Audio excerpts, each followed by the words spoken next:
আজকে আমার আলোচনার বিষয় মাত্র 7 দিনে মহিলাদের ঢিলা যোনি টাইট করার ঘরোয়া পদ্ধতি।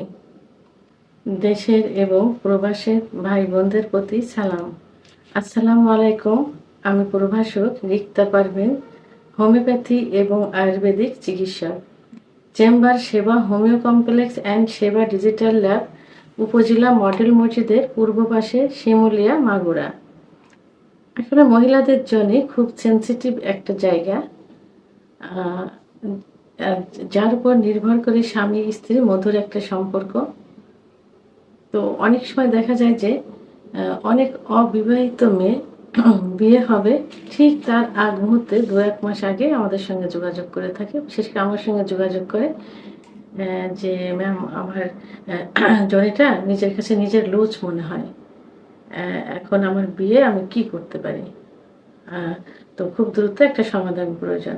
আবার অনেক প্রবাসী পুরুষের স্ত্রীও একই কথা বলে থাকে যে আমার হাজব্যান্ড বা আমার স্বামী প্রবাস থেকে দেশে আসছে, তো এর আগে আমার জনিটা টাইট করতে হবে, লুজ হয়ে গেছে। এই যে যাদের বিয়ে হয়নি তাদের কিন্তু বিভিন্ন কারণে জনি লুজ হতে পারে বা লুজ মনে হয়। প্রথমত একটু বয়স করে বিয়ে হলে, আবার দেখা যায় যারা একটু হেলদি মানে স্বাস্থ্য বেশি হয়ে থাকে, আবার অনেক সময় স্কুল কলেজে পড়ালেখা করার সময় দেখা যায় যে তারা খেলাধুলার সঙ্গে সংযুক্ত থাকে, দৌড় ঝাঁপ লাফ, সাইকেল চালানো ইত্যাদি করে থাকে। এসব করলে কিন্তু জনিটা অনেক সময় লুজ হয়ে যায়। জনি লুজ অর্থাৎ যে সবাই বলে থাকে সতীচ্ছেদ পর্দা। আসলে সতীচ্ছেদ পর্দা কখনো ঢাকা থাকে না, এটা জনির চারপাশের মুখে একটা ওয়াল, যেটা ওটা একটা পর্দা পর্দা মতো থাকে, সেন্সিটিভ একটা জায়গা। তো দেখা যায় যে অনেক সময় এটা এই যে বেশি দৌড়ঝাঁপ লাভ করার কারণে লুজ হতে পারে। এটা কিন্তু রাবারের মতো, জনিটা কিন্তু রাবারের মতো। একটা রাবার যেমন টানলে বড় হয়, আবার ছেড়ে দিলে জায়গায় চলে আসে, কিন্তু রাবারটা যদি অতিরিক্ত ব্যবহার করা যায় একটা সময় কিন্তু পোড়ান হয়ে লুজ হয়ে যায়। তো জনিটাও ঠিক সেই একই রকম।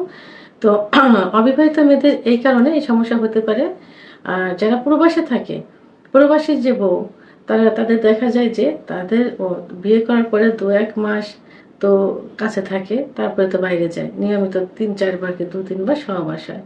তো জায়গাটা কিন্তু তখন ব্যবহার হলো, লুজ হলো। এরপরে মহিলাদের যে সাদা লিউকোরিয়া যায়, লিউকোরিয়া যাওয়ার কারণে জায়গাটা সবসময় ভিজা ভিজা থাকে।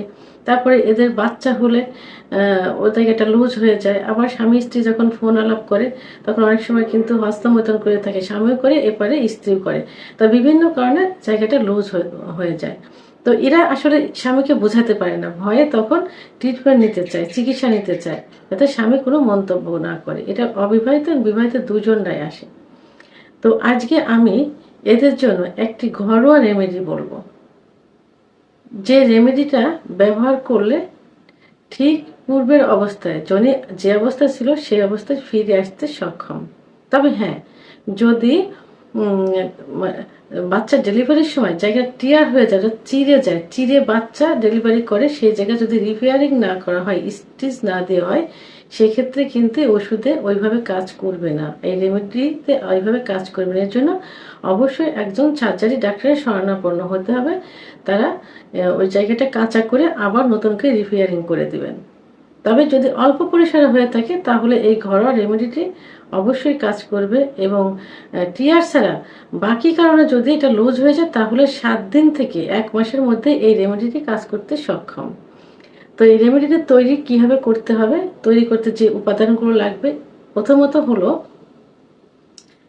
আধা কেজি পরিমাণ কাঁচা আমলকি, 1 কাপ নিশিন্দা পাতার রস, 1 কাপ মহাসমুদ্র গাছের রস, 1 কাপ দূর্বা ঘাসের রস।